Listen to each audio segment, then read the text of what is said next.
It was an exciting night at East Alabama Motor Speedway in nearby Phoenix City this past Friday night as Bobby Allison, world-famous race car driver, came in to sign some autographs, make some pictures, and talk to reporters and fans alike.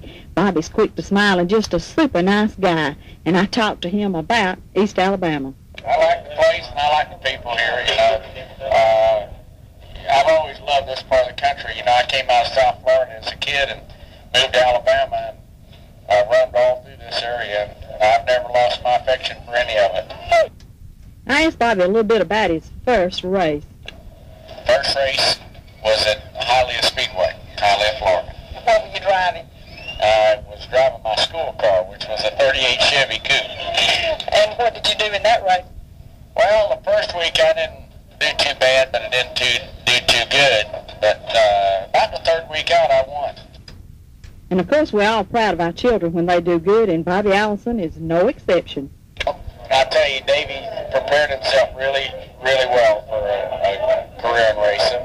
A lot of people weren't really noticing how much ARCA racing and short track racing and all that he was doing. And, you know, they saw him do well sometimes on Saturdays at the ARCA events, but I don't think they really paid that much attention until all of a sudden he really got a good ride in Winston Cup. And, you know, now they realize that he had already had 4 wins in Talladega, and, you know, he's won in Atlanta a couple times, really run good all around the country, so I think he's off to a great start in his Winston Cup career. Bobby tells a little bit about the parents' role in the life of Davey Allison. I think what my role was in the picture was, you know, Judy and I did our best to give him the best opportunity to work at what he wanted to do.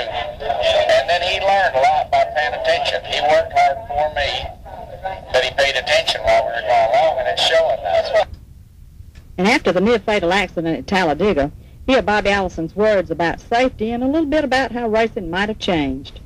I think they've done a great job. I think the cars have demonstrated how good they are just by the fact that I came out and crashed at Talladega with very limited injuries, you know, just some bruises and all.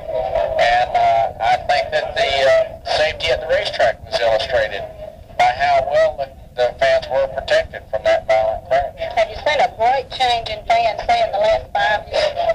Well, I think I really have.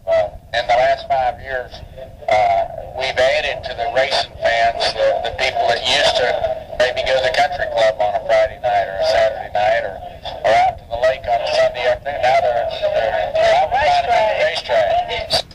And the racing was hot this past weekend, and some Valley guys came out kind of high on the list. That's Greg Morris in the street class, and Nelson Griffith was number 1 in cadet from West Point. Hundreds of Valiants were there, including Millen Mason of Lynette, who enjoyed racing days back in the 50s, if Millen doesn't mind me telling that. But we saw a legend, the Allison boys, both Bobby and Donnie. And can you believe it was only 20 years ago when his brother Donnie was the Rookie of the Year? And now here comes Davey, the front runner for the Rookie of the Year in 1987. Bobby Allison, a race car driver, an Alabamian, an American. And I'm Linda Fulcher with a special report for East Alabama Motor Speedway and WCJM. And also a special thanks to Mr. Billy Thomas and all the fine staff at East Alabama Motor Speedway, located just outside Phoenix City. And we'd like to welcome you and invite you anytime down to East Alabama for a great night of racing.